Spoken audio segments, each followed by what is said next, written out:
மேற்கு வங்காளம் வரை உணரப்படும் அளவுக்கு இது வரலாறு காணாத அளவுக்கு இயற்கை பேரிடராக உருவாகியிருக்கிறது.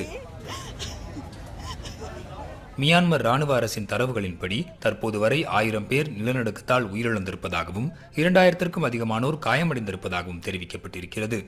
6 இடங்களில் தேசிய அவசர நிலை அறிவிக்கப்பட்டிருக்கிறது. சாலைகள், கட்டடங்கள், விமான நிலையங்கள் என அனைத்து பகுதிகளும் சிதிலமடைந்திருப்பதை அங்கிருக்கும் காட்சிகள் தெரிவிக்கின்றன.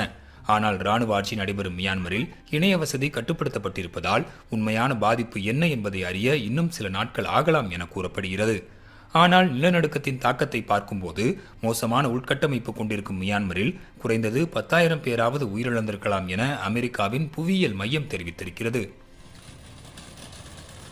மியான்மர் தலைநகரான நேபிடோவில் உள்ள அரசு மருத்துவமனை அவசர சிகிச்சை மையம் போல காட்சியளிப்பதாக அங்கிருந்து வரும் தகவல்கள் தெரிவிக்கின்றன.